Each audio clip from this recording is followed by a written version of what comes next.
As you well know, Niger is very important to France because it possesses an abundant mineral resource, which is very critical to France's energy industry. This resource is none other than uranium, a mineral used to produce nuclear power. Uranium was first discovered in 1957 at Azelik in Niger by France Geological Society, looking for copper. However, they struck gold, and not surprisingly, 8 years after independence, France entered into a series of agreements with the leaders of Niger at the time, which enabled it to have unrestricted access to the mineral. In return for this access, the leaders in Niger were guaranteed military security and protection from the threat of terrorism and internal threats such as local political opposition. France also added developmental aid as part of the agreement, one which those greedy leaders eagerly signed. The rest is history, as France set up its mining company named Areva at the time to begin exploitation of the mining site, and from that time, Niger became an important trade partner to France, exporting uranium to France, which it uses to provide electricity. So, this has been the norm with each successive government in Niger, granting France privileged access to the country's uranium at a very cheap cost in exchange for security and financial aid. This meant that Areva became the sole producer of uranium in Niger, controlling a larger percentage of the mining sites. However, this norm began to change when the July coup occurred in Niger, bringing in a new leader that has chosen to follow the path of his predecessors. When General Tiani, the military junta of Niger, took over power in July last year, he vowed to review foreign mining concessions in the country, and since then, he has made several moves in this direction. First, in January this year, he suspended the granting of new mining licenses and ordered an audit of the sector. And now, he just revoked the operating license that allowed French nuclear fuel producer Orano, formerly called Areva, at one of the world's biggest uranium mines. This news was revealed by the French company itself a few days ago. According to Al Jazeera, Orano revealed that it had been ordered out of the Imouraren mine in northern Niger, which sits on an estimated 200,000 tons of uranium. You see, the Imouraren mine, which contains one of the largest reserves of uranium in the world, is one of the 3 largest uranium deposits in Niger.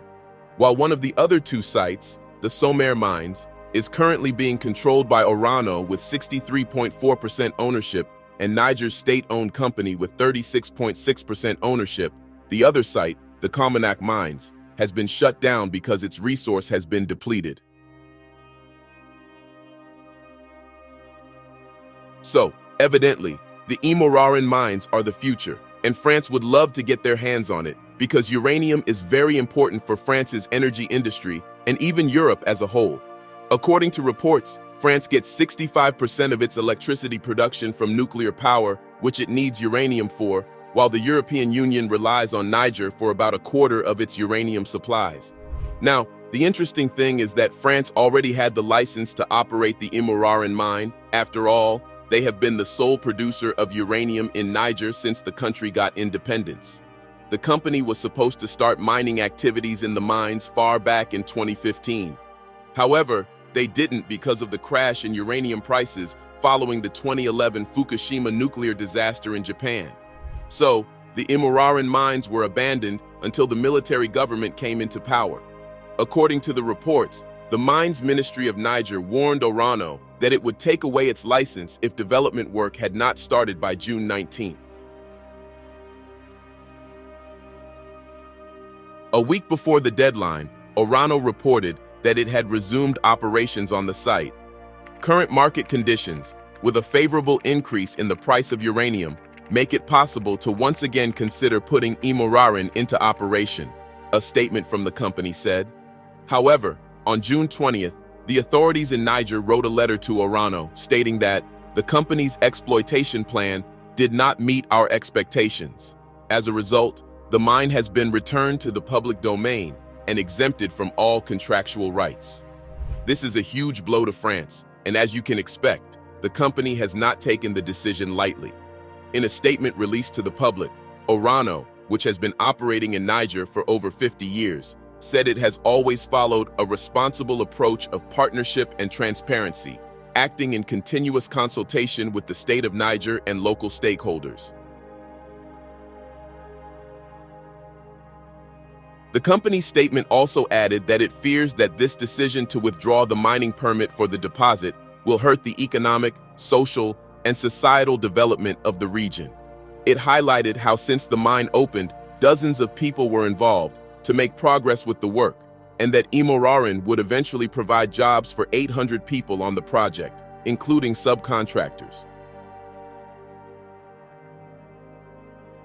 The company further adds that it is willing to keep all channels of communication open with the Nigerian junta, but it reserved the right to challenge the decision to withdraw the permit in a national or international court. In other words, Orano is ready to drag Niger to court over its decision. But the question we want to ask is that Orano says that Niger's decision to revoke its mining permit would hurt the economic, social, and societal development of the region. But is that true? Orano has been in Niger for over 50 years, and throughout these years, Niger has been among the poorest countries in the world with no access to electricity, despite the fact that it has a mineral resource that can produce nuclear energy. So how has Orano impacted Niger and the Sahel region positively economically and socially? Honestly, all the research and reports point to the fact that the French nuclear giant has done more harm than good since it came to Niger. Before the Niger coup, Orano had grown from a nuclear company to an agent of France's soft power influencing Niger's politics and economics, thanks to the network of greedy politicians in Niger. In addition to its soft power, a 2013 report revealed that Orano's mining contract with Niger earned it tens of millions of euros from negotiating tax reductions. The greedy Niger president at the time, Mahamadou Issoufou, agreed to lower taxes on mining activities in exchange for a presidential private jet, which the company immediately offered him. But that's not all. Recall that we spoke about the Cominac mines, which have been shut down because its resources have been depleted. Well, this mine was located near the northern town of Arlit, where about 100,000 people call home. When Orano first started operating this mine, the company promised to help fight poverty and transform the town into a small Paris. However, what they left when the mine eventually shut down is nowhere close to Paris. According to the investigations conducted by Greenpeace, Orano left 20 million tons of radioactive mud on the mine's site. Further investigation revealed that the level of radioactivity was 450,000 becquerels per kilo, well above the internationally recommended levels of radiation. This waste produces a radioactive gas known as radon, meaning that not only is the soil and underground water in Arlit contaminated, but the air is also contaminated. And to make it worse, the people in this town have no choice but to drink the water and inhale the air. The exposure to such high levels of radiation has led to a number of unexplained diseases affecting the skin, liver, kidneys, and lungs. According to Mustafa Al-Hassan, founder of the local environment protection NGO, Agir Inman, our heritage is an enduring pollution. There is no wildlife left, nor any plants alive around Arlit. To make matters worse, this radioactive waste will be active for the next hundreds of thousands of years. Orano was supposed to seal the mine, but they didn't. So, we ask again, how can revoking their permit hurt Niger more than it has already been hurt? The fact is that the company is just trying to evoke an emotional response from people, but they have forgotten that people are not blind and they see what is happening. And as for threatening to drag Niger to court, the company should not forget that the uranium belongs to Niger. It's their resources, so they can choose to nationalize it if they want. So Orano should stop feeling entitled. Niger can choose to do whatever it wants with the uranium. If it wants to give it to Russia or Iran, that's simply their right and choice, and everybody should respect that. What are your thoughts? Let us know in the comments section below. Don't forget to like, subscribe, and share this video.